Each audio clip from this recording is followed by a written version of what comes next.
Okay, this video is going to deal with some of the literary features of biblical poetry that appear in Az Yashir. In class, we first tried to break Az Yashir down into sections, so you'd see how there's sort of an introductory section praising God, broadly saying how he saved us, Vayhili Lishua, and he was a warrior, Ish Milchama. Then there was a section that dealt with the drowning of Paro's chariots, Markavot Paro, and then in somewhat more detail we had described over here some of the miracles that took place. The waters stood up like a wall. I'm not going to focus on that in this video. Instead, I'm going to focus on what we called parallelism, sort of the style of biblical poetry. And we notice that poetic verses in Tanakh have this tendency, unlike prose, to often have two halves that express similar ideas. So, for example, if we look over here, Shamu Amim Yirgazun, nations heard and they trembled or were scared. Chil Achaz Yoshvei Plashet. Chil also means trembling. Trembling gripped the inhabitants of Pleshet, the Plishtim, when they heard about what God did to Egypt. That's very similar to saying that nations heard about it and they got trembled or were scared. These two halves are both expressing a similar idea that when nations heard about what God did against the Egyptians, they were scared of what God might do to them. So that's called synonymous parallelism. The two halves parallel each other and are synonymous. Here you have your dictionary definition of how the second part mentions what's already been expressed in the first, while simply varying the words. Here's an example in English from Tehillim, right? Don't punish me in your rage or reprove me in the heat of anger. So punish and reprove mean basically the same thing. Rage and anger mean basically the same thing. And so I asked you to try and find an example of that in Az Yashir. And there are many. I just gave one. Maybe we'll mention some other ones over here. Markavot Paro v'chelo yaravayam. Yara means to sort of chuck or throw. So this means that God tossed Paro's chariots and army into the sea. So that's what the first half of the pasuk says. What does the second half say? That the Mivchar Shalishav, the chosen Shalishim, who were also part of the chariots, these chosen Shalishim drowned in Yamsuf. So saying that they drowned in Yamsuf is very similar to saying that God chucked them into the sea. That's synonymous parallelism. Let's do one more example of that over here, which is right on top.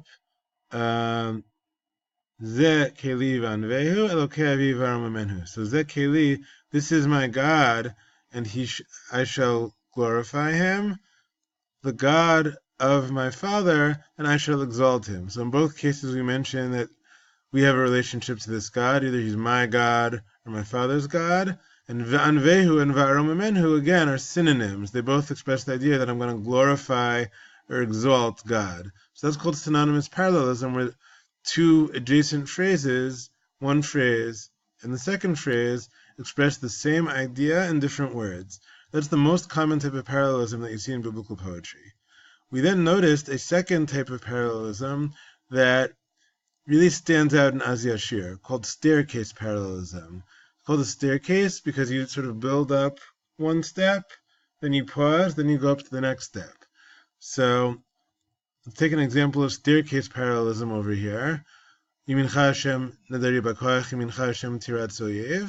Notice what stands out here is that you have these words, Yimincha Hashem, that repeat themselves verbatim in the second half. Right? This is not what we had before, where two halves of the pasuk express the same idea in different words. Here, literally the same words are repeated twice.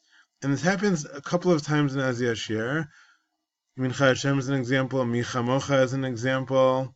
It says, who's like you in the gods, Hashem? Who is like you, God who's cloaked in holiness, Nadar B'Kodesh.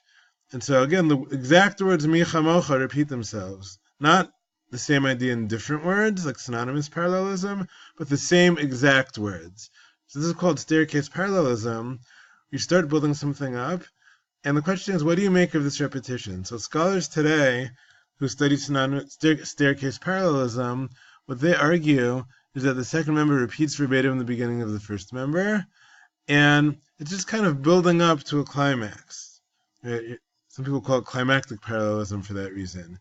So what that means in plain English, we leave aside the academic jargon, is that when we translate this, we'd only translate this word once. The second repetition over here adds nothing.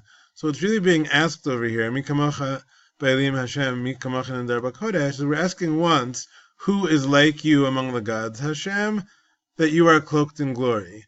But in order to build up to that part about you are cloaked in glory, we call your attention to it by repeating words from earlier. Sometimes we do this in our colloquial speech, right? We might say,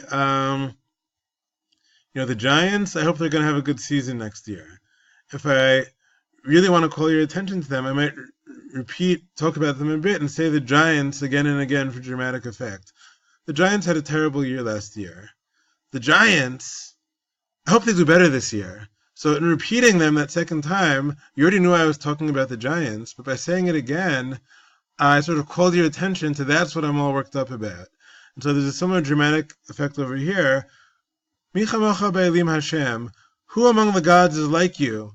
Who's like you, cloaked in glory? Or, Yamincha Hashem, God's right hand, so your right hand is adorned in strength. And tirat soyev, it can attack or crush an enemy. If I say it more dramatically, I might say, your right hand is cloaked in glory, Hashem. Your right hand, Hashem, can crush an enemy. So that second repetition adds nothing new to the meaning. It doesn't even add new words. It's the same words getting repeated again. It's simply there for dramatic effect. So that's called Staricase Parallelism. And if you notice, what's amazing about Az Yashir, if we start dividing it into groups the way we did, with a heading for each group, note how the Torah uses Staricase Parallelism to tell you when each group ends here. This is a special feature of Az Yashir. It's not true of most poems in Tanakh. Right? That's why in all these cases, we have some words that are repeated to form the Staricase Parallelism, with which we close each unit. Adi Avor, until your nation Hashem crosses through, meaning passes through Yam Suf, the nation that you acquired or you created. It's unclear what Kanita means. And again, until they pass through, we repeat it again to dramatize the passing through the sea. So, what's interesting about this is that scholars have identified it, but it's not obvious. Right? If you're reading this text and you don't have academic training, you might think, maybe it's repeating Yamincha Hashem a second time to teach me something new.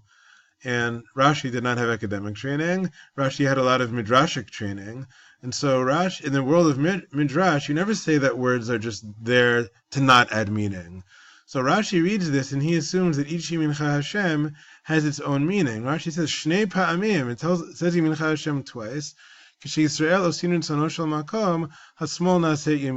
Yisrael do what Hashem wants, then his left hand becomes a right hand. So according to Rashi, it's as if God doesn't really have a body, but metaphorically, God has two right hands. He has his real right hand, and then he has his left hand, which is as strong as a right hand also. No offense intended to any lefties, but most people have a stronger right hand. So, right, your right hand saves Bnei Yisrael, and your other right hand, meaning your left hand, which is also very strong, will crush the enemy. So Rashi is looking at this pasuk and saying, each Yamincha Hashem adds something different. God's first right hand is strong to save Bnei Yisrael. It has that kind of koach. And his other right hand is there to vanquish the Egyptians.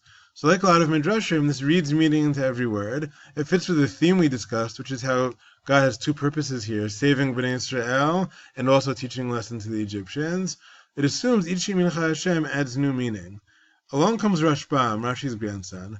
And Rashbam is the first commentator in Ashkenaz, in medieval France and Germany, to figure out this idea of Staricase Parallelism, that this repetition might not add any new meaning. So Rashbam says it's the same hand, Yamincha Hashem Shatan and Daribakach, God's right hand that is cloaked in glory. He, Tirat Soev, that same hand is the one that's going to crush the enemy.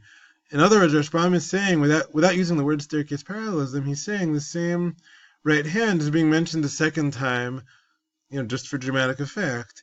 And to prove his point, Rashbam says, look, there are many psukim like this in Tehillim. Nasu Naharot Hashem, Nasu Naharot Kolam. So Nasu Naharot is repeated twice there. Doesn't add new meaning the second time. Ad matai Rishaim Hashem, Ad matai Rishaim Yalozu. That really means, for how long, Hashem, will the Rishaim rejoice? But it repeats Ad matai Rishaim twice for dramatic effect. Ki hine oivecha Hashem, ki hine oivecha yovedu. In all these cases, says Rashbam, Chetzio Harishon eno mesayim dvaro. The first half, the first chetzi, doesn't complete, it doesn't make a siyum, it doesn't finish God's word. Ad sheyevo chetzio achron v'koflo, until the second half comes, v'koflo, it doubles over, meaning it repeats that word, a phrase from the beginning, and then mashlim dvaro, and then it completes the idea. So in all these cases, the first half says something, but before we finish the sentence, before we tell you what God's right hand does, right, we tell you he has a right hand cloaked in glory. Before we tell you what that right hand does, we repeat the words Yimincha Hashem, and then we tell you that hand which is cloaked in glory vanquishes the enemy. So Rashbam is the first commentator in northern France to figure out this amazing discovery that in all these psukim, the repetition is not to talk about a new comparison, or a new passing through the sea, or a new right hand. It's simply repeating something from before for dramatic effect. So we begin a thought, and before finishing the thought, we repeat the first words of the thought to really call your attention to it, and then deliver the final message.